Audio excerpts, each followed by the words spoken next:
Ferdinand. Halo Hani. Halo Farah. Halo Halo, Laura. halo, halo. Halo Dimas. Halo Sofia. Ya, itu Oke, Bumil, Sophia. Ya, Bumil ya. Langsung aja ya. So, kita ulang lagi nih guys. Tapi nggak apa-apa. Kali ini pasti lancar. Kita doain supaya lancar ya. amin. So, aku kenal Amin, amin. sebelum kita uh, sharing-sharing lebih dalam lagi soal quarter life crisis sama sandwich generations, aku mau kenalan diri dulu. Mungkin teman-teman ada yang belum kenal aku gitu ya. Karena baru pertama kali muncul di live Instagramnya Rahel. So, Udah aku sering sih. sering ya. So, aku mau kenalin diri dulu. Nama aku Revi Excel Malino, biasa dipanggil Excel. Asal dari Balikpapan. Aku kerja di PT Unggul Jaya Sakti sebagai admin sales. Nah, buat teman-teman mungkin yang kerjanya di bidang oil and gas atau di bidang manufaktur gitu, butuh barang-barang spare part atau o-ring atau ring join gitu, bisa tuh hubungin PT Unggul Jaya Sakti gitu kan. Cari aja di internet PT Ah, Unggul Jaya Sakti. Ntar tak kasih harga terbaik deh. woi, harga harga Spare teman ya. harga teman ya. Terus tuh aku juga salah satu. Jadi ada 4 owner dari Satelit Apparel, aku salah satunya. So buat teman-teman yang butuh kaos polos gitu bisa aja di stalking IG-nya Satelit Wais. underscore Apparel. Itu guys. So, tadi kan aku udah perkenalan diri nih. Sekarang aku mau kenalkan narasumber kita hari ini. Narasumber kita hari ini adalah Rahel Divia. Dia ini mahasiswa aktif di Universitas Merdeka Malang. Nah, dia juga mengambil prodi psikologi. So, kita bakal korek-korek habis sama Rahel ini tentang quarter life crisis itu apa, terus tuh sandwich generation itu apa. Gitu, guys. So, langsung aja mungkin ya. Mhm. Mungkin teman-teman gitu agak bingung gitu. Apa sih quarter life crisis itu? Apa sih sandwich generation itu? Nah, teman-teman pernah nggak sih ngalamin di mana teman-teman mengalami kayak depresi, stres, uh, kayak ada tekanan batin gitu, baik dari internal teman-teman sendiri ataupun dari faktor eksternal yang ada di lingkungan teman-teman gitu. Tapi teman-teman bingung gimana sih cara keluarnya, terus kondisi ini tuh apa namanya gitu. So mungkin langsung aja kita tanya ke Rahel. Ini tuh apa sih Rahel kondisi seperti ini? Eh, apakah ini? Waduh. Nah, Maka ini, si ya, jadi quarter life crisis itu adalah sesuatu keadaan yang dekat dengan kita, terutama kita anak-anak muda gitu ya. Siapa sih di sini yang nggak pernah ngerasa cemas akan masa depan, nggak pernah ngerasa overthinking, nggak pernah ngerasa insecure. Nah, kita semua pasti pernah kan ngalamin semuanya itu gitu.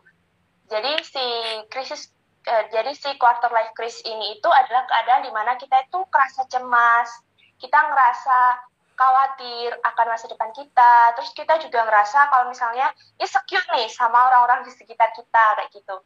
Jadi kayak, wah aku kok baru segini tapi temenku atau saudaraku itu kok udah sampai sana kayak gitu. Misalnya kita juga ngerasa insecure dalam hal apa ya, pencapaian-pencapaian kayak gitu. Terus juga kita itu overthinking. Nah, overthinking sendiri itu kan keadaan yang sebenarnya nggak tentu terjadi gitu kan. Tapi kita pikirin kayak gitu. Nah, ini tuh termasuk si quarter life crisis ini gitu. Tapi kadang kita ngerasa gak sadar kan kalau kita lagi ada di fase quarter life crisis ini gitu. Dan quarter life crisis itu adalah keadaan yang wajar ya teman-teman. Jadi jangan kalian menganggap diri kalian, waduh aku udah kena penyakit mental nih, aku udah gini-gini gitu. Enggak, sebenarnya quarter life crisis ini tuh hal yang wajar dan pasti dilewatin sama kita-kita gitu. Dan quarter life crisis ini tuh dilewatinya itu pada usia rentangan 18 tahun sampai 30 tahun gitu. Nah, ini pasti yang nonton di Instagram sini kebanyakan rentangan itu kan, usia itu gitu. Nah, ngomong-ngomong nih soal overthinking gitu ya. Nah, itu sendiri pernah nggak sih ngerasa overthinking atau insecure nih? Nah, kira-kira apa yang biasa kamu insecurein atau yang biasa kamu overthinkingin? apa ya? Kayaknya banyak overthinkingin. Waduh. Ya mungkin kayak lihat pencapaian orang gitu kan, di umur segitu dia udah bisa settle gitu, tapi aku sendiri aku masih merangkak untuk membangun karir gitu kan. Jadi kadang-kadang temanku udah sampai sini nih, aku masih di sini aja. Jadi kadang itu kayak ya tekanan gitu kan. Nah, mungkin itu sih. Banyak sih hal-hal yang lain, tapi kalau aku jelaskan panjang ntar. Itu sih Rahel. Iya, bener banget. Nah, terus si KLC ini, nah kita singkat KLC aja ya, jadi biar nggak kepanjangan nih bilang quarter life crisis gitu. Jadi kita singkat si KLC aja. Nah, KLC ini tuh ada faktornya gitu. Faktornya itu bisa jadi dari internal ataupun dari eksternal.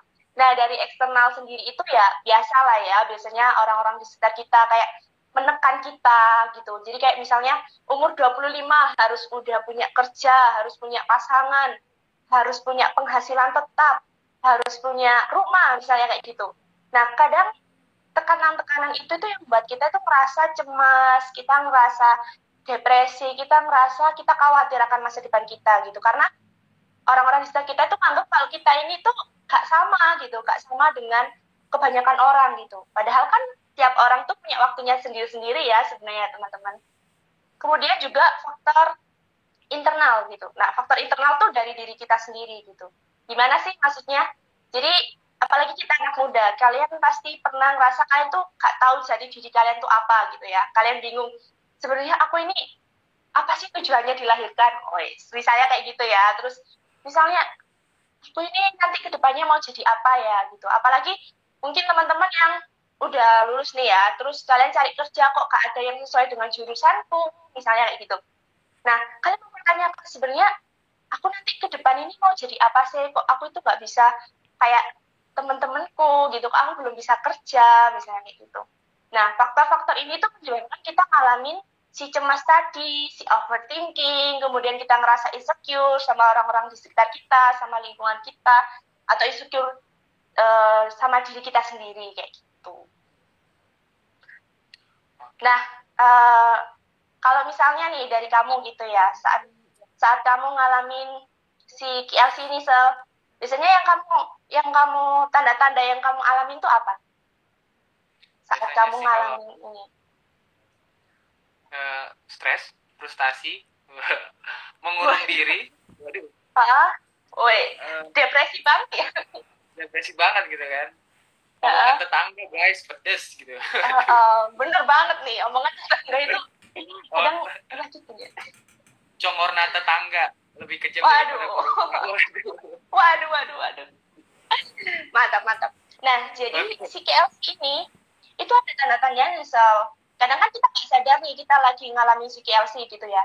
Jadi ada tanda-tandanya. Kalau misalnya nih kalian termasuk ada di tanda-tanda tersebut, berarti bisa jadi kalian lagi ada di fase quarter life crisis ini gitu. Nah, yang pertama itu tanda-tandanya itu adalah kita cemas akan masa depan. Jadi kita khawatir, aku kira-kira akan jadi apa ya gitu. Terus nanti kalau misalnya aku nggak punya ini gimana, kalau misalnya aku nggak bisa kerja gimana, terus juga misalnya aku nggak bisa kayak temanku ini gimana gitu. Jadi cemas akan masa depan gitu. Kalian nggak tahu masa depan kalian tuh seperti apa gitu. Nah, di sini yang nonton live ini, kalian pernah nggak ngerasa kayak gitu? Kayak kalian cemas tentang masa depan kalian gitu. Ada nggak ya kira-kira ya? Yo guys, yang ada kasih jempolnya gitu. Iya, kasih jempol atau kasih love-nya. Nah, kemudian selain itu juga kita itu cemas akan keberangkatan masa depan kita. Nah, gimana sih keberangkatan masa depan kita? Misalnya kita cemas, nanti kalau misalnya orang tuaku nggak bisa biayain aku gimana? Nanti kalau misalnya aku nggak berhasil buat lulus gimana gitu. Jadi kita khawatir dalam menjalani aktivitas itu, kita khawatir gitu akan keberangkatan masa depan kita gitu. Apakah akan gagal atau enggak? Apakah aku akan punya pasangan apa atau enggak? Misalnya kayak gitu ya. Nah, kita itu khawatir akan keberangkatan masa depan kita kayak gitu. Kemudian yang selanjutnya, nah ini pasti banyak kaum mager atau rebahan ya. Kita anak muda pasti banyak banget nih kaum mager. Kamu juga termasuk kaum rebahan nggak kalau lagi gak ada kerjaan? Waduh, bukan kaum rebahan lagi, kaum tiduran. Tidur ya, bukan rebahan lagi ya. Nah, jadi kaum rebahan, kaum mageran, ini tuh hati-hati, bisa jadi kalian itu lagi ada di fase quarter life crisis ini gitu. Karena salah satu tandanya itu adalah kalian kurang motivasi dalam menjalani aktivitas sehari-hari gitu. Jadi kayak mager banget nih, mau gini mau gitu, terus kayak males ngapain sih cari-cari kerjaan misalnya kayak gitu, terus ngapain sih cari-cari pengalaman ikut-ikut webinar gitu, enakan rebahan aja di rumah atau di kos gitu. Nah, kalian bisa jadi kalian lagi ngalamin atau ada di fase quarter life crisis ini gitu, kalian lagi PLC gitu. Karena kalau kita nggak punya motivasi buat melakukan kegiatan kita sehari-hari, nah itu nanti akan berdampak pada mental kita juga gitu. Kan kalau misalnya nggak ngapa-ngapain kan kita akan sering overthinking, ya nggak? Kalau kita nggak ngapa-ngapain pengangguran gitu kan, kita pasti sering ngerasa overthinking, kita ngerasa kayak nggak berguna banget hidupku ini gitu. Kemudian juga kita akan ngerasa gagal dalam segala hal gitu. Jadi kayak kita nggak merasa bisa berhasil untuk melakukan sesuatu gitu, dan kita nggak bisa nemuin nih di mana letak keberhasilan kita gitu. Jadi kayak kita tuh mau ngapa-ngapain kan juga males gitu, karena kita nggak tahu nih di mana letak keberhasilan kita gitu. Terus ini juga sih yang sering, karena aku juga ngalamin. Jadi kita ngerasa jadi beban orang tua.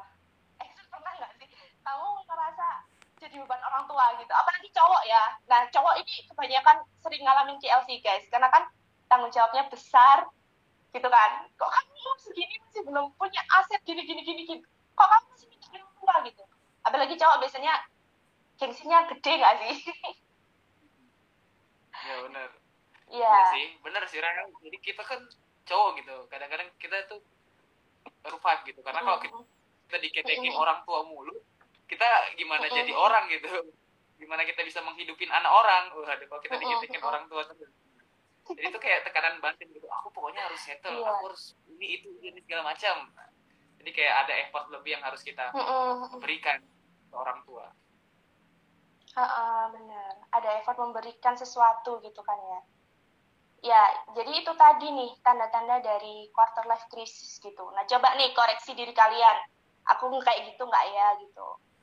Tapi aku yakin sih di umur-umur kita yang segini tuh kita pasti pernah ada di fase seperti ini gitu. Dan itu adalah hal yang wajar ya teman-teman, bukan sebuah gangguan mental atau apa yang sampai bahaya gitu. Tapi bahaya juga sih kalau misalnya kalian gak tahu gimana cara keluarnya gitu. Bahaya juga kalau misalnya kalian terjebak dan terus terpuruk dalam si quarter life crisis ini gitu, karena berpengaruh juga sama masa depan kalian gitu. Ya masa kita mau gini-gini aja gitu, kan enggak kan pasti kita ingin nyenengin orang tua, pengen nyenengin keluarga kita atau diri sendiri kayak gitu. Oke, nice, keren sih. Jadi kita udah dengar nih ya teman-teman, apa sih itu quarter life crisis gitu, KLC. Nah, kayak kekecewaan yang mendalam gitu, kayak merasa kenapa ya aku kayak gini gitu, terlalu dalam gitu kan. Kalau kita udah ngerti nih, tapi pernah nggak sih kayak kita udah ngalamin KLC gitu Rahel, terus kita tuh kayak punya tuntutan, kita udah depresi, baik dari internal kita, dari eksternal kita, terus ketambahan lagi kita harus jadi tulang punggung gitu buat keluarga yang lebih tua gitu ya, generasi yang di atas gitu, misalnya kayak orang tua, terus tuh kita juga jadi tulang punggung buat generasi yang di bawah gitu kan. Ibaratnya kayak wah hektik banget gitu kan, urusin diri sendiri, urusin orang tua, urusin anak-anaknya mereka gitu, itu urusin omongan-omongan orang yang ada di sekitar kan, itu kayak depresi banget gitu. Kondisi ini tuh apa sih namanya? Mungkin Rahel bisa jelasin ke kita ini tuh apa? Iya, benar sih. Jadi pastikan kita pernah ada di kondisi kayak kita itu terjepit oleh dua generasi. Nah, di sini nyambungnya jadi quarter life itu kenapa sih bisa nyambung ke sandwich generation gitu? Nah, jadi kebanyakan dari kita pasti pernah nggak sih, entah kalian pernah apa nggak ya, tapi sandwich generation ini adalah istilah yang akhir-akhir ini tuh kayak booming gitu loh, kayak banyak banget diperdengarkan gitu, terutama sejak ada saham, sejak ada kripto gitu-gitu ya, sejak ada investasi. Nah, si sandwich generation ini banyak banget dibahas, terutama oleh kreator-kreator yang bahas tentang saham atau tentang finansial gitu ya. Nah, terus apa sih si sandwich generation ini gitu? Nah, buat kalian yang belum tahu, sandwich generation ini tuh adalah keadaan di mana seorang individu itu terjepit oleh dua generasi. Jadi generasi yang terdahulu dan generasi yang sekarang. Misalnya kayak gini, kita itu harus bertanggung jawab atas kehidupan orang tua kita dan juga bertanggung jawab atas kehidupan keluarga kita. Nah, nanti kan kita pasti akan misalnya kita udah membangun keluarga, terus kita udah punya anak-anak dan kita udah punya pasangan kayak gitu. Tapi di sisi lain kita harus mencukupi keadaan orang tua kita gitu. Kayak secara finansial maupun secara fisik kayak gitu. Secara emosional maksudnya. Nah, di sini tuh perlu kita garis bawahi ya. Kalau misalnya nggak apa-apa sih kita ada di sandwich generation gitu, karena setiap keluarga itu pasti punya alasan kenapa mereka ini tuh jadi keluarga yang sandwich generation gitu ya. Dan di sini memang nggak gampang gitu. Ya siapa sih yang bisa bilang ini gampang gitu. Apalagi kita misalnya ya, kita masih ngerasa kita bergantung sama orang tua, tapi di sisi lain kita itu harus survive buat menghidupi keluarga kita kayak gitu. Keluarga kita sendiri, terus keluarga orang tua kita gitu. Dan secara emosional juga double gitu kan. Nah di situ ya gak gampang gitu. Jadi kayak double-double yang harus dipikirkan gitu. Dan udah kita lagi ada di fase KLC, terus juga kita ada di sandwich generation gitu kan, kayak rasanya kok banyak banget cobaan hidup ini kayak gitu kan. Dan itu nanti pasti akan berpengaruh secara mental atau psikologis dan juga secara finansial kayak gitu. Jadi yang kayak kata Excel, harus bertanggung jawab buat menghidupi orang tuanya, harus bertanggung jawab buat menghidupi diri sendiri atau generasi di bawah kita, itu dinamakan sih sandwich generation tadi kayak gitu, Sir. Oke, thank you buat Rahel, keren sih kayak penjelasannya mendetail gitu buat teman-teman semua kan. Jadi kita udah clear gitu, oh sandwich generation gini, oh KLC tuh gini. So kita juga bertanya gitu Rahel, dampaknya nih kalau kita terkurung terus-menerus di dalam situasi KLC plus sandwich generation itu, dampaknya itu apa? Yang paling parahnya deh. Iya, kalau misalnya bener banget. Kalau misalnya kita terkurung dalam si sandwich generation dan kita juga sedang ngalamin KLC, nah itu apa sih dampaknya buat diri kita gitu ya. Yang pertama-tama dampak secara psikologis dulu ya. Jadi dampak secara psikologis itu yang pertama yaitu tertekan. Ya wis pastilah yo, tertekan kan, udah harus menghidupi keluarganya, menghidupi keluarga di atasnya, menghidupi keluarganya sendiri kayak gitu, pasti akan ngerasa tertekan gitu. Atau seenggaknya kalau misalnya nih kebanyakan dari kita kan belum punya pasangan gitu ya, seenggaknya nyenengin diri sendiri lah. Antara kita harus menghidupi orang tua dan menghidupi seluruh keluarga yang ada di orang tua kita itu, terus kita harus nyenengin diri kita sendiri, kita mau membangun karir kita sendiri kan, pastinya merasa tertekan kan, tuntutan dari diri sendiri dan juga tuntutan dari keluarga yang orang tua kita harus keluarga yang harus kita hidupi itu gitu. Jadi kayak kita ngerasa tertekan kan, apalagi juga pasti nggak secara finansial aja gitu, tapi secara mental juga gitu. Kita harus kayak secara emosional juga harus tetap mengimbangi untuk kasih banyak hal ke orang tua, tapi juga harus bisa mengimbangi emosional itu buat diri kita. Nah ini tuh gak mudah gitu ya, sehingga banyak sekali dari kita yang ada di sandwich generation ini tuh merasa tertekan kayak gitu. Nah terus selain itu juga pastinya kalau tertekan ya ujung-ujungnya stres gitu ya, karena tekanan yang ada dari mana-mana, dari atas, dari bawah gitu, kita juga pasti akan ngerasa stres gitu ya. Pasti ya kita akan ngerasa kayak aduh capek banget gitu ya, kayak ngerasa burn out gitu, kayak ngerasa wis kayak gak semangat lagi gitu buat jalanin aktivitas gitu. Dan itu juga bisa berdampak loh sama fisik kita. Kalau kamu stres, kalau kita stres gitu, kadang kan bisa kan menyerang fisik kita gitu, kita bisa sakit atau kita bisa darah rendah atau darah tinggi kayak gitu kan. Nah itu bisa jadi karena stres gitu, nggak selalu karena keadaan fisik kita gitu, tapi bisa juga karena stres gitu.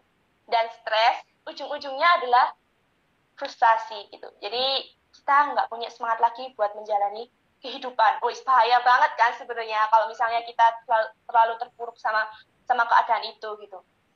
Nah, di sini kita harus bisa aware gitu loh. Apakah aku ini lagi ada di kondisi KLC dan juga apakah aku ini punya keadaan di mana aku ini adalah si sandwich generation tadi yang terhimpit oleh dua generasi tadi gitu. Kita harus aware gitu. Terus juga secara finansial. Nah, secara finansial ya tentunya dong kita akan kurang tertata secara finansial gitu ya. Harusnya misalnya gaji kita sejuta harusnya cukup nih buat diri kita sendiri atau buat keluarga kita yang di bawah kita gitu ya. Harusnya cukup gitu. Tapi karena kita harus menghidupi orang tua kita, akhirnya penghasilan tuh harus dibagi dua gitu kan. Dan itu juga membuat finansial berantakan gitu. Kita bisa utang piutang di mana-mana. Terus juga kadang kan banyak kan akhir-akhir ini kayak soal investasi kan digembori nih. Nah, kita ikut-ikutan investasi gitu ya. Gak apa-apa lah investasi apa aja, yang penting cepet gitu. Akhirnya kena tipu gitu kan. Mungkin di sini ada yang kayak belum ngerti bener-bener investasi, pengen dapat penghasilan tanpa kerja, akhirnya kalian kejebak investasi bodong gitu kan. Nah, itu kan merugikan kita gitu. Selain itu juga yang kataku tadi, utang piutang gitu kan. Karena nggak cukup nih buat dua generasi mencukupi mereka, akhirnya ya gak mau ya kita harus hutang ke bank atau mungkin ke teman kita. Ya yang penting ya, kalian nggak lupa ya buat bayar utang ya. Eksa pernah nggak utang lupa bayar atau diutangi tapi orangnya lupa? Oh, puji Tuhan belum pernah sih. Oh, nggak ada yang berani ya? Mungkin tahu kalau Eksa nggak ada yang buat diutangi kan? Kayaknya aku memang nggak ada. Waduh, miris gitu ya. Nggak. Nah, jadi itu secara finansial tuh berantakan banget gitu dan tidak teratur, apalagi belum lagi ya itu misalnya masih kebutuhan pokok gitu, belum lagi dalam sebuah keluarga, dalam sebuah lingkup pasti kan ada kayak permasalahan, misalnya sakit, misalnya butuh listrik dan lain-lain gitu kan. Nah, itu kan banyak banget gitu loh kayak kebutuhannya gitu, apalagi kita harus memenuhi kebutuhan dua keluarga gitu, itu tentunya gak mudah gitu kan buat kita. Dan selain ke mental kataku tadi, itu secara finansial juga kurang baik gitu. Terus, nah di sini kita harus benar-benar tahu nih keadaan kita itu kayak gimana gitu, supaya kita bisa mengatasinya kayak gitu. Itu jadi kayak banyak banget kan dampak dari KLC maupun si sandwich generation ini gitu. Iya sih, banyak sih. Kayak frustasi, merasa tertekan. Nah, apalagi yang tadi kan terlilit utang. Siapa tahu di sini teman-teman ada yang kena korban pinjol gitu kan. Kena korban pinjol, stres, depresi, gantung diri di pohon toge. Kan nggak lucu, guys. Iya. Kan nggak lucu gitu. Kita bakal tanya lagi nih. Tadi kan kita tahu nih dampaknya ini. So, gimana sih solusinya, Rahel, biar kita tahu nih kalau kita udah tertekan, kita take overnya caranya gimana gitu. Mungkin Rahel bisa kasih insight buat kita semua. Ya mungkin sih kalau misalnya soal cara itu fleksibel sih. Jadi setiap orang tuh nggak sama caranya buat menyembuhkan diri sendiri. Nggak sama ya. Tapi ada beberapa hal yang mungkin bisa kalian lakukan gitu loh. Kalau misalnya kalian lagi ada di KLC dan lagi ada di sandwich generation gitu. Jadi yang pertama itu ya kita harus tahu dulu nih akar permasalahannya di mana gitu kan. Kadang kan kita nggak tahu nih kita lagi ada di fase KLC, terus kita lagi ada di sandwich generation. Kayak ya wes lah, aku stres saya misalnya kayak gitu ya. Aku banyak tugas ya udahlah kayak gitu. Kayak kita nggak ngerti nih kita ini sebenarnya kenapa gitu. Terus misalnya dalam sandwich generation tadi gitu, kita nggak tahu nih akar permasalahan dari kenapa kok aku bisa jadi sandwich generation itu kenapa, kita nggak tahu. Akhirnya ya udah gitu, kita terjebak terus dalam hal itu gitu. Dan menurutku kita juga nggak bisa 100% menyalahkan orang tua ya teman-teman. Di sini jangan sampai setelah nonton live ini kalian akhirnya, misalnya kalian awalnya ngasih ke orang tua, akhirnya kalian nggak mau. Nah, kita nggak bisa kayak gitu, karena kita juga nggak bisa menyalahkan orang tua 100% gitu. Karena apa? Karena di zaman orang tua kita dulu gak ada nih pengetahuan tentang finansial gitu kan, gak ada nih apa ya, konten-konten kreator yang membahas tentang gimana cara manage finansial gitu nggak ada gitu, dan sosial media pun nggak ada gitu. Jadi ya udah, yang penting mereka bekerja, yang penting mereka usahain sesuatu buat kita, meskipun mereka misalnya nggak ada perencanaan finansial yang bagus, yang penting ya wis makan atau yang penting sekolah gitu aja kan. Nah kita nggak bisa nyalain orang tua kita juga gitu, karena di zaman mereka nggak ada yang kayak webinar atau mungkin live IG yang kita lihat sekarang gitu, nggak ada di zaman mereka gitu. Jadi pengetahuan finansial juga kurang gitu. Nah di sini lah tugas kita gitu, tugas kita sebagai anak muda, sebagai anak yang udah berteknologi lah ya, semua pengetahuan, semua informasi itu udah gampang banget buat kita dapetin gitu. Nah di sini kita harus memutus rantai si sandwich generation ini gitu. Jangan sampai orang-orang di sekitar kita itu orang-orang di sekitar, jangan sampai anak-anak kita atau generasi di bawah kita itu mengalami hal yang sama kayak kita gitu. Jadi kita harus memutus di sandwich generation ini di diri kita gitu. Nah, yang pertama tadi kan aku bilang caranya buat mengatasi itu ya kita harus tahu dulu permasalahannya. Ya kalau nggak tahu permasalahannya gimana cara mengatasi gitu kan. Nah, kita harus tahu dulu buat permasalahannya itu apa gitu. Kemudian yang kedua yaitu kita harus berkomunikasi sama orang tua. Jadi kayak kita harus bicarakan gitu kalau misalnya keadaan kita seperti apa dan kita itu maunya mandiri dan lain-lain gitu. Tapi ya tetap ya teman-teman harus tetap jaga perasaan orang tua juga gitu. Karena gimana pun sebenarnya mereka juga udah berkorban banyak buat kita gitu. Nah di sini kita harus bisa berkomunikasi dengan baik dengan orang tua gitu. Jangan sampai diri kita terkorban, terus orang tua atau keluarga kita atau mungkin nanti generasi di bawah kita juga terkorban gitu. Jadi kita harus mengkomunikasikan itu dengan orang tua gitu. Terus selain itu juga, nah nanti kan kita pasti akan ada generasi di bawah kita, kayak keluarga kita, entah pasangan kita, entah anak-anak kita nanti gitu. Kita harus menanamkan nilai di mana kemandirian itu penting gitu. Jadi tidak bergantung pada kita sebagai orang tua mereka gitu. Jadi kita harus nanamin kalau mereka harus belajar untuk mandiri dan lain-lain kayak gitu. Terus juga kita, nah ini juga sih kadang kita itu merasa kita ngalamin insecure, ngalamin overthinking karena apa? Karena apa kira-kira menurut kamu, Sel?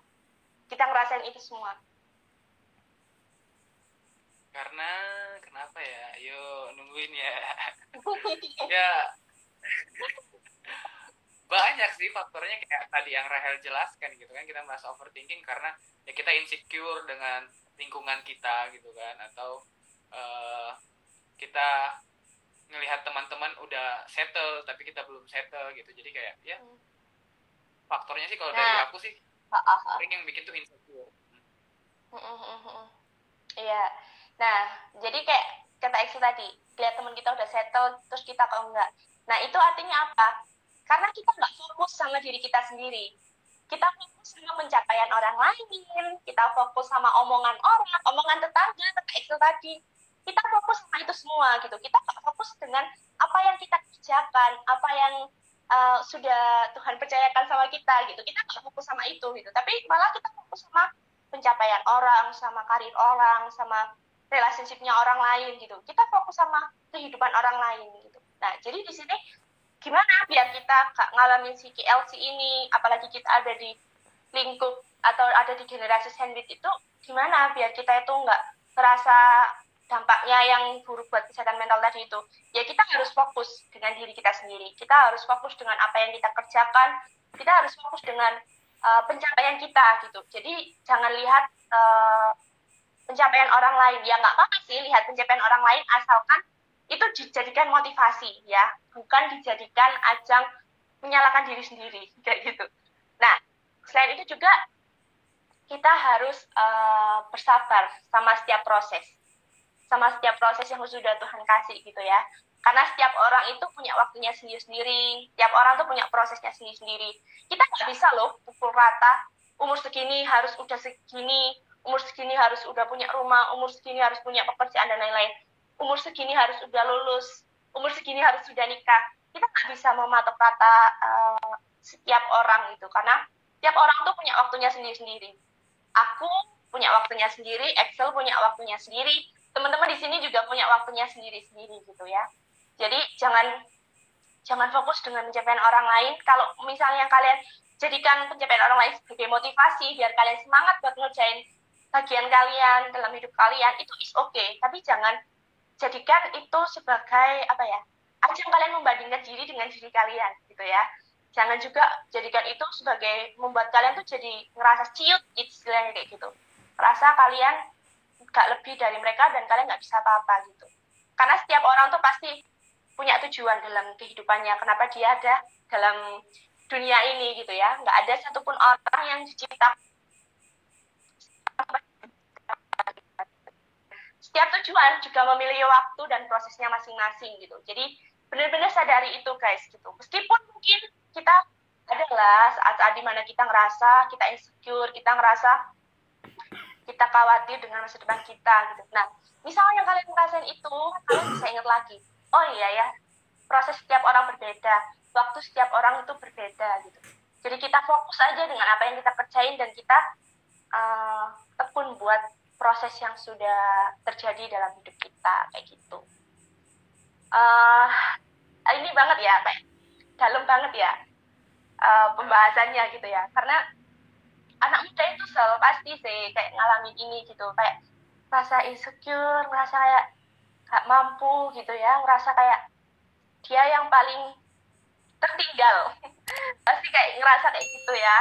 Karena aku pun juga ngerasa kayak gitu. Aku pernah ada di fase dimana ya aku ngerasa aku tertinggal dari yang lain gitu. Aku ngerasa kalau misalnya teman-temanku itu udah lebih dari aku gitu. Dan itu tuh sebenarnya gak mengubah apapun. Dan malah buat kita ngedown gitu. Itu gak malah membuat kita untung, tapi malah membuat kita rugi gitu ya dengan kita ngerasa kayak gitu. Dan itu tadi secara psikologis atau secara apa ya, secara mental gitu ya.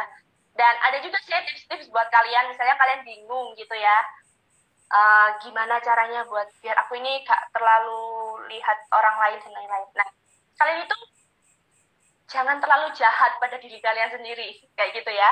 It's okay kalian ngerjain diri kalian, ngerjain apa yang udah ada dalam diri kalian gitu ya. Tapi kalian juga jangan terlalu nge-push diri kalian. Nah ini kadang aku sih, aku kayak terlalu ambisius gitu ya. Kayak terlalu ambisius buat sesuatu, akhirnya aku nge-push diriku sendiri gitu. Akhirnya ujung-ujungnya nggak maksimal gitu kan. Dan ujung-ujungnya ya itu tadi LC tadi. Aku berjuang tapi kok aku nggak berhasil gitu. Nah di sini kita itu harus ngasih waktu istirahat buat diri kita. Harus kasih reward, harus kasih penghargaan buat diri kita atas perjuangan kita gitu. Pastinya aku yakin setiap dari kita jangan terlalu jahat sama diri kalian gitu ya. Karena kalian juga perlu istirahat, kalian perlu punya waktu untuk nyenengin diri kalian sendiri. Mungkin kalian ada di sandwich generation di mana kalian harus nyenengin orang lain, orang tua terutama ya. Tapi kalian juga jangan lupa kalian harus nyenengin diri kalian sendiri gitu. Karena kebahagiaan kita itu mempengaruhi banyak hal dalam kehidupan kita. Kalau kita galau, kalau kita stres, kalau kita depresi, itu pasti kita nggak bisa maksimal dalam apa yang kita kerjakan gitu ya. Terus kita juga harus ini sih, harus kayak ya wes lah gak apa-apa. Misalnya kalian ngerasa gagal gitu ya dalam sesuatu, ya gak apa-apa gitu. Meskipun mungkin kadang sulit untuk menerima kegagalan atau kenyataan dalam hidup kalian gitu ya. Apalagi kita udah di umur segini, kok aku masih gini-gini aja, aku gagal dapat kerjaan, aku gagal nyelesain skripsiku, aku gagal nyelesain tugasku, aku gagal daftar ini, daftar itu. It's okay. Setiap orang pasti pernah ngerasa gagal dan setiap orang pasti pernah ngerasa capek sama hidupnya gitu. Tapi di sini ingat lagi kalau misalnya setiap orang itu pasti ada apa ya, ada ya kayak kataku tadi sih, kayak ada waktunya. Terus juga ya wajar sebuah kegagalan itu. Kalian kan pasti pernah dengar istilah di mana kegagalan adalah kunci dari keberhasilan atau kegagalan adalah kesuksesan yang tertunda. Nah, itu menjadikan motivasi juga gitu. Dan kalau kalian gagal ya gak apa-apa sih, sedih. Jangan sampai kalian kayak pura-pura bahagia gitu ya. Jangan sampai kalian kayak nggak apa-apa gitu. Tapi kalian harus merelate nih ke kalian, nggak apa-apa lah sedih dulu, kalian rasain emosi kalian dulu gitu. Tapi jangan berlarut gitu, karena itu ya gak akan mengubah apapun gitu. Dari kegagalan itu kita bisa jadikan satu loncatan untuk kita bisa berhasil kayak gitu. Nah, kalau itu secara psikologis atau secara mental ya. Terus, nah ada juga secara finansial. Di sini siapa ya kira-kira yang udah belajar tentang saham, yang sering lihat konten kreator yang bahas tentang finansial gitu ya. Nah, secara finansial, terutama kita yang ada di quarter life crisis dan ada di sandwich generation. Nah, di sini secara finansial itu, nah kita kan udah anak muda nih ya, udah melek teknologi. Coba cari gimana cara mengelola finansial yang baik gitu. Nah, di sini aku kasih bocoran ya, meskipun aku anak psikologi, tapi ya belajarlah dikit-dikit soal pengelolaan finansial gitu ya. Jadi yang pertama itu kita harus punya dana darurat. Nah, apa dana darurat ini? Kita harus punya dana di mana uang ini tuh bisa dipakai saat keadaan darurat. Jadi mencukupi diri kita itu saat keadaan darurat gitu ya. Misalnya pas kita di kosan terus orang tua nggak bisa ngirimin uang gitu ya. Nah, kita punya si dana darurat ini gitu. Jadi meskipun orang tua nggak ngirimin, kita tetap bisa makan, tetap bisa berpakaian misalnya kayak gitu. Nah, ini dana darurat. Misalnya kita yang udah kerja, ya kita sisihkan sebagian uang kita itu untuk dana darurat gitu. Semisal kita di PHK atau mungkin kita nggak bekerja, kita tuh ada uang untuk seenggaknya tuh kita makan nggak, seenggaknya kita buat bisa bertahan hidup. Nah, itu tuh dana darurat. Dan misalnya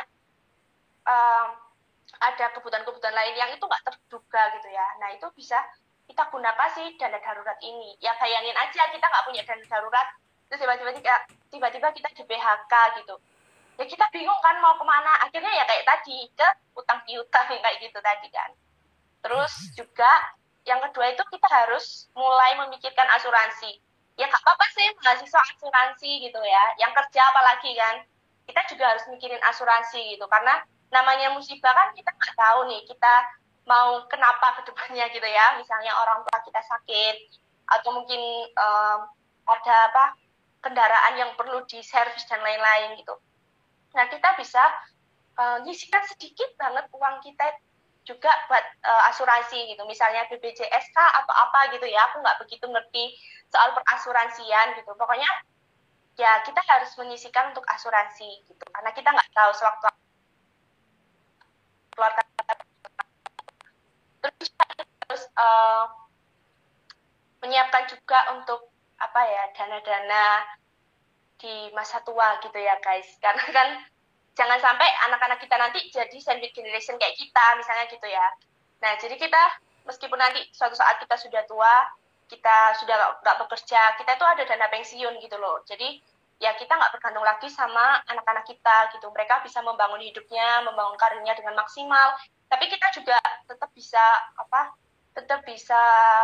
hidup gitulah istilahnya ya. Kita tetap bisa buat menjalani hidup kita tanpa ngerepotin anak gitu. Kadang kan sebagai orang tua ya pasti mereka pasti ngerasa gak mau ngerepotin anak gitu kan.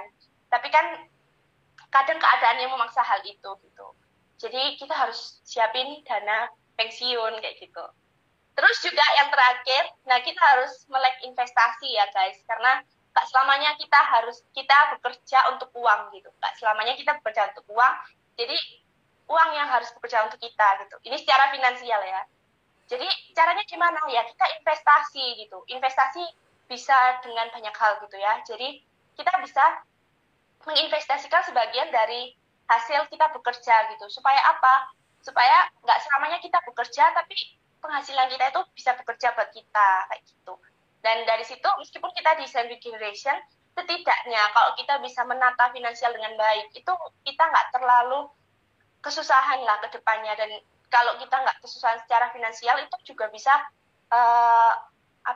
kita juga bisa nggak kesusahan juga secara mental gitu ya, nggak merasa tertekan ya. Karena kadang kan kalau misalnya secara finansial kita bermasalah, itu akan menimbulkan banyak ketegangan gitu kan dalam keluarga.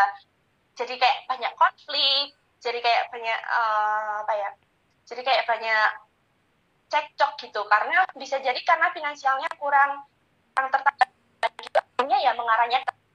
Dan kalau dalam sebuah keluarga kita terlalu banyak konflik, kita terlalu banyak berantem lah sama entah sama keluarga, entah sama pasangan kita, nah itu nanti berpengaruhnya kepada siapa? Kepada anak-anak kita gitu, kepada generasi di bawah kita gitu. Dan nggak mau kan kita melihat generasi di bawah kita itu mengalami hal yang seperti kita gitu. Jadi ayo buat belajar sama-sama untuk bisa menghandle si KLC ini, dan juga tetap bisa apa ya, tetap bisa stay positif meskipun mungkin keadaan lagi nggak baik-baik aja.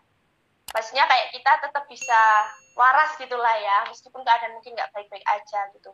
Dan di sini juga saat kita ada di sandwich generation, ya aku tahu itu bukan hal yang mudah buat kita gitu ya, yang ada di sandwich generation gitu. Tapi kalau misalnya kita udah tahu nih gimana caranya kita bisa handle, dan mungkin kita juga bisa nge-stop si sandwich generation ini, di situ kita bisa benar-benar terbebas gitulah, atau mungkin kita nggak merasa itu menjadi beban lagi, tapi kita bisa menanganinya dengan baik kayak gitu. Nah mungkin teman-teman di sini pernah nggak sih ngalamin si KLC ini guys? Nah, iya tuh pertanyaan Mungkin menarik ada tuh. yang kalian pernah nggak ngalamin KLC? Nah kalian bisa sharing, nanti akan kita undang ke sini. Jadi kayak ngalamin si KLC ini gitu. Kalian pernah nggak? Mungkin siapa ya yang mau gabung sama kita ya buat Cilauren. Oke, kita coba undang ya. Seru nih. Ayo kita yang lainnya mungkin kalau ada yang mau sharing juga tentang pengalaman KLC atau ternyata terjebak yang udah berkeluarga nih ya, terjebak KLC terus yang generation bisa sharing juga. Iya. Gelap nih. Oke, halo. Halo. Ya. Belum kelihatan wajahnya. Belum. Belum kelihatan wajahnya. Sinyalnya kayaknya. Di sini udah 3 sih. Oh, udah 3. Di sini masih hitam. Di Excel hitam nggak? Hitam. Ya apa terusan? Aku harus keluar dulu gitu. Oh ya, coba keluar dulu ya. Terus kamu yang minta buat siaran langsung ya. Oh, oke. Nah, jadi kita mau sharing-sharing nih ya sama Cilauren ya. Gimana KLC yang dialamin misalnya kayak gitu. Dan gimana cara dia bisa handle itu gitu. Oke, sambil nunggu kita sapa-sapa ya. Halo ya. Oke. Ada aku pernah dengar quote bagus gitu dari orang gitu kan. Kadang kan kita tuh kayak yang kayak kamu bilang tadi kan, kita ngeliatin orang lain terus kita nggak fokus gitu Rahel sama apa yang kita kejar. Kan kita kayak merasa orang lain udah mencapai posisi itu tapi kita masih gini-gini aja. So, aku pernah dengar kayak benih ditanam gitu kan, benih bunga ditanam sama nih ditanam sama-sama bertumbuh, tapi kadang ada yang duluan mekar dibanding yang lain. So memang benar ya kayak kamu bilang tadi. Semua orang tuh punya waktunya sendiri-sendiri, tapi kan ujungnya sama-sama mekar. So jangan lihat orang lain, kita fokus sama apa yang kita bangun aja. Itu sih keren sih. Benar. Ini ada Lauren. Ini si Lauren, tapi masih belum ini sih ya. Masih hitam sih, tapi gak apa-apa wis. Di kita sih masih belum kelihatan wajahnya sih. Oh, udah kelihatan wajahnya belum ya? Belum. Mungkin belum. bisa dibalik kameranya. Belum. Iya. Udah? Belum. Mungkin ada tanda kamera ini, bisa coba kamu ini cek mungkin. Aku udah bolak-balik sih dari tadi. Yang tanda kamera ini?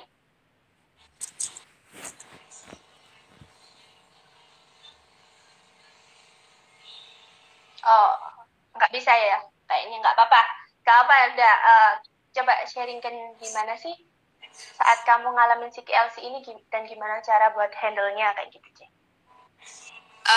Jadi pernah di masa KLC ini, dimana aku masih kuliah saat itu udah ngerasa KLC banget.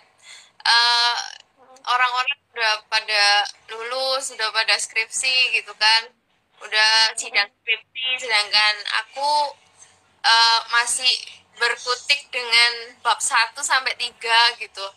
Dan tiba-tiba ada corona juga, semakin bingung harus ganti lagi judulnya gitu kan.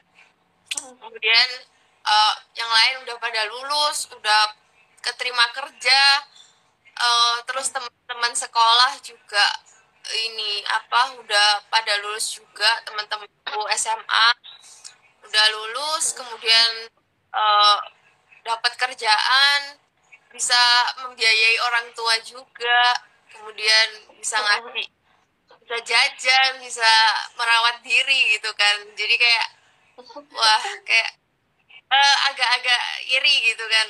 Waktu itu sempat kayak ngerasa aku ini sebenarnya bisa nggak sih kerja gitu. Aku tuh sebenarnya mampu nggak sih untuk bisa kerja gitu. Di masa aku kuliah banyak anak-anak yang magang gitu kan. Sedangkan aku tuh nggak bisa magang karena kepadatan jadwal kuliah juga gitu. Padat kuliah, dan sebenarnya pengen banget untuk mengasah diri bagaimana kita bisa kerja sama orang, bagaimana kita dididik selama bekerja gitu kan. Jadi kita nggak usah shock banget untuk kerja gitu. Dan saat aku PKL juga sering banget dimarahin gitu kan. Terus sampai aku tuh berpikir, aku tuh orangnya bodoh atau bisa kerja atau enggak sih gitu. Nanti di masa depan gimana ya? Kira-kira aku bisa kerja nggak ya? Bisa bisa biayain, bisa menghasilkan uang nggak ya? Bisa sukses nggak ya? Sampai sempat kayak down juga waktu itu sempat. Kemudian aku tetap jalani hidup dengan stay positif. Oke, nggak apa-apa, belum saatnya ya, sesuai dengan katanya Rahel tadi, bahwa kita semua nggak sama gitu, kemampuan kita, kapasitas kita beda-beda, uh, jalannya kita juga beda-beda gitu. uh, Sampai di mana kita sukses itu juga uh, alurnya beda gitu. Rencana Tuhan tuh beda-beda di setiap orang. Ya aku pegang hal itu gitu. Dan kemudian aku lulus kuliah, cari kerja juga nggak ngelamar sana sini juga gitu. Dan terus ya ada beban juga kan, ada beban, maksudnya uh, beban aku tuh harus bisa biayain orang tua, aku harus bisa biayain adikku untuk sekolah kayak gitu. Karena aku anak pertama juga, anak pertama, dan ngerasa kayak sebuah beban di anak pertama gitu rasanya kan. Uh, ini aku punya adik, belum lulus sekolah, masih SD juga, habis ini mau masuk SMP. Aku sebagai anak pertama dan umurku udah 20 lebih gitu kan, nggak kerja, ngasilin uang, itu ngerasa kayak ini aku udah nggak muda lagi gitu. Kenapa nggak bisa ngasilin uang gitu? Udah nggak masanya aku minta-minta. Selama aku minta pun, jadi kayak aku minta mau jajan pun itu kayak sungkan, udah sungkan banget buat minta gitu. Mau minta ini, mau minta itu udah sungkan banget. Jadi aku jarang banget untuk minta sesuatu. Kalau udah umur segini ini udah jarang banget untuk minta. Jadi ya makan di rumah kayak gitu kan. Ya kalau saat di luar ya akhirnya pakai uang tabungan juga gitu. Ya untungnya banyak tabungan dari kalau misalnya ada acara-acara besar gitu kan, dapat angpau gitu kan. Ya itu aku tabung sampai aku bisa ya biayain untuk hal-hal sedikit lah gitu. Jadi nggak sampai bisa merawat diri sing baik sing yang sampai mahal-mahal gitu, nggak bisa gitu. Ya yang sederhana gitulah. Kemudian ya cara ngehandle-nya sih selama aku belum kerja gini, ya aku membantu orang tua gitu. Ya aku selalu dibilangin kalau misalnya kamu nggak punya uang, kalau kamu nggak punya uang itu kamu punya tenaga gitu. Kamu punya tenaga kan, punya tenaga, kamu kasih tenaga kamu untuk orang itu kayak gitu. Aku selalu dididik kayak gitu sama mamaku, kalau kamu nggak punya uang, kamu kasih tenaga kamu, bagaimana kamu menghargai orang lain kayak gitu. Ya itu yang aku terapin juga ke orang tua, bagaimana aku juga membantu dalam pekerjaan mereka setelah aku lulus kuliah, bantu buat bangun ini apa kuliner juga gitu, bisnis kuliner. Kemudian papaku ini ada spare part motor juga, jadi aku bantu-bantu untuk misalnya aku harus beli barang nih aku laan gitu kan, harus kulaan naik motor dari ngambil ban kerdus 2 kerdus atau apa gitu, udah langsung. Ya itulah yang aku bisa, selagi aku bisa ya itu yang aku bantu gitu ya gitu. Oke. Keren banget ya Asal ya. Iya. Semangat, Jadi Lauren. kalau dari si Lauren ya, kalau misalnya kita nggak bisa bantu secara finansial, kita bisa bantu secara tenaga kayak gitu ya. Apa yang bisa kita kerjakan kayak gitu. Kalau dari X itu gimana? Kalau aku sih puji Tuhannya, selama ini ya kalau ngalamin KLC yang depresi banget kayak gitu tuh belum pernah. Tapi ada situasi dimana kayak ngelihat teman lain gitu kan, dia udah dapat kerjaannya tuh, wah udah mantep banget gitu kan. Kita kayak merasa insecure sama orang lain, tapi ya memang bener sih yang ku pegang ya, kita bersyukur aja ada waktunya nanti kita roda itu kan berputar, ada nanti waktunya kita kayak kita di atas gitu kan. So buat teman-teman gitu ya kita kerjakan apa yang bisa kita kerjakan dengan terbaik gitu. Apa yang ada di depan ya itu yang kita kerjakan itu dengan terbaik. So akan ada waktunya buat kita berada di titik tertinggi gitu. Sama paling penting adalah jangan lupa libatkan Tuhan, guys. Kita berusaha tapi kita nggak ngelibatkan Tuhan dalam usaha kita kan sama aja nanti gitu. Jadi ya percaya semua ada waktunya, percaya semua pasti indah pada waktunya. Itu sih mantap banget. Kalau dari C. Lauren mungkin ada pesan-pesan buat teman-teman yang lagi ngalamin KLC atau ada di fase dimana dia ada di sandwich generation, mungkin ada pesan-pesan yang mau disampaikan juga nih. Ya, tetap ini sih stay positif, tetap stay positif. Nanti masa depanmu indah, Tuhan pasti pegang kendali atas hidupmu kayak gitu. Dan terus kerjakan yang terbaik aja sesuai dengan kemampuan kamu. Itu sih kayaknya, terus bersyukur gitu. Oke, thank you C. Lauren buat sharingnya. Dadah. Thank you. Dadah. Oke, thank you. Keren banget ya.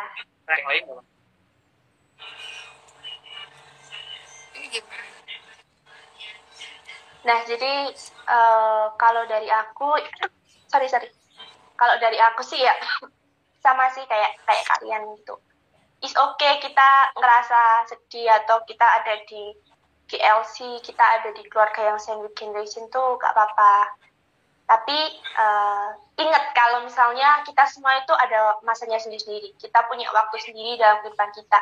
Jangan pukul rata apa yang orang lain capai dengan diri kita gitu. Yang penting ya kalau kita udah tahu kayak gitu ya jangan kita bermalas-malasan gitu ya. Kita harus tetap ngerjain bagian kita harus tetap ngerjain apa yang sudah ada di kita. Misalnya kita kuliah, ya kita kerjain kuliah kita dengan baik gitu. Meskipun mungkin kadang kita kayak kok lainnya udah kerja, kok aku kuliah gak selesai gitu.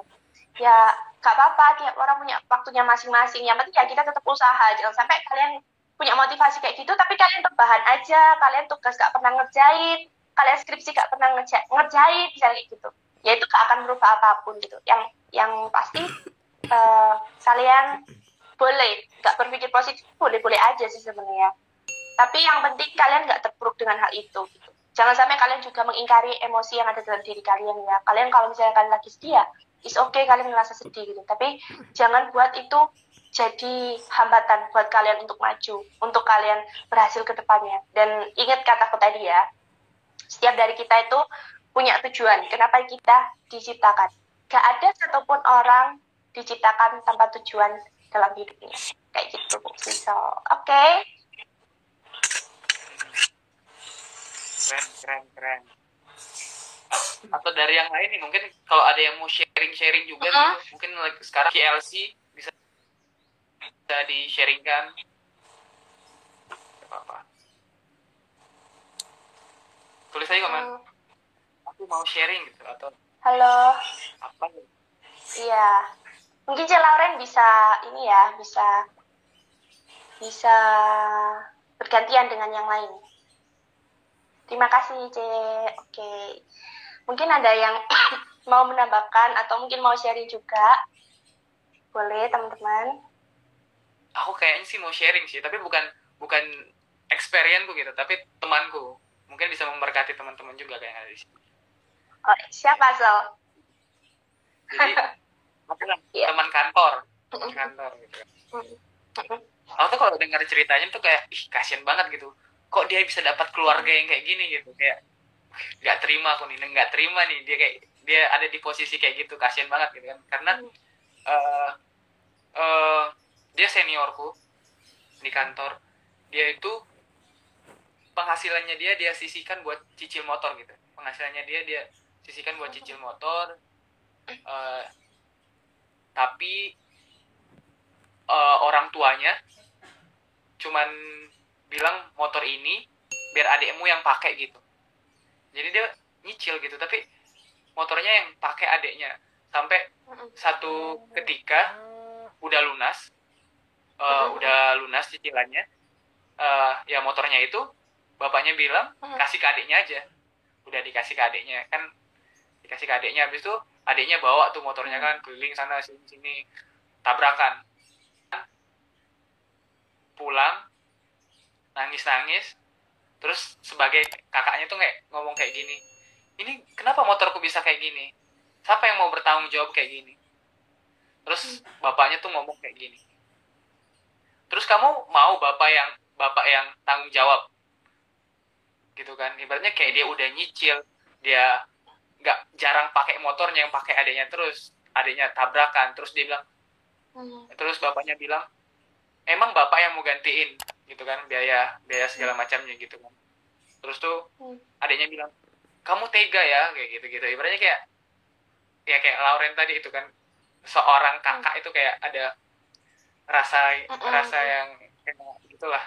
Jadi dia tuh kayak tertekan, terintimidasi, sampai dia pernah ngomong kayak gini, aku pokoknya nggak mau beli motor, aku nggak mau beli mobil. Kenapa? Kan masih ada kayak aku bisa ngandalin Grab kok, aku masih bisa ngandalin Maxim. Soalnya kalau aku beli motor, aku beli mobil, ya ujung-ujungnya yang pakai adekku juga gitu. Dia bilang kayak gitu.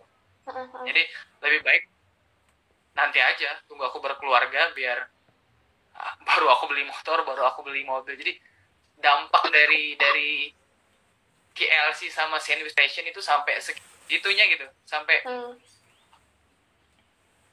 kayak merasa depresi, merasa nggak dihargain, sampai dia pernah sakit nih Rahel. Dia pernah sakit, itu orang tuanya nggak ada yang jengukin, baik yang bapaknya atau mamanya gitu, nggak ada yang jengukin, malah temannya gitu yang jengukin. Wah, gila sih di situ. Tapi giliran orang tuanya yang sakit, dia tuh ada di situ. Giliran orang tuanya yang sakit, dia ada di situ, dia yang biayain, dia yang bawa ke rumah sakit, dia ada di situ. sedangkan dia sakit orang tuanya angkat tangan, nggak mau ikut campur gitu. Jadi kayak ya ini tuh real gitu, ini tuh ada gitu di lingkungan kita. Jadi ya kita sebagai orang juga harus peka kalau ada yang kayak gitu, kita udah ngerti nih, oh dampak dari KLC itu seperti ini. So kalau kita ketemu orang-orang yang seperti ini tuh ya jadikan itu kayak tempat buat kita share kasihnya kita gitu. Dia nggak dapat kasih dari orang tua, dia nggak dapat kasih dari keluarganya. So kalau nggak ada yang mengasihi dia, siapa lagi selain kita gitu kan. Jadi ya ayo teman-teman, mungkin di luar sana banyak yang dapat KLC atau di Sandwich Generation, yuk kita jadi teman buat mereka, jadi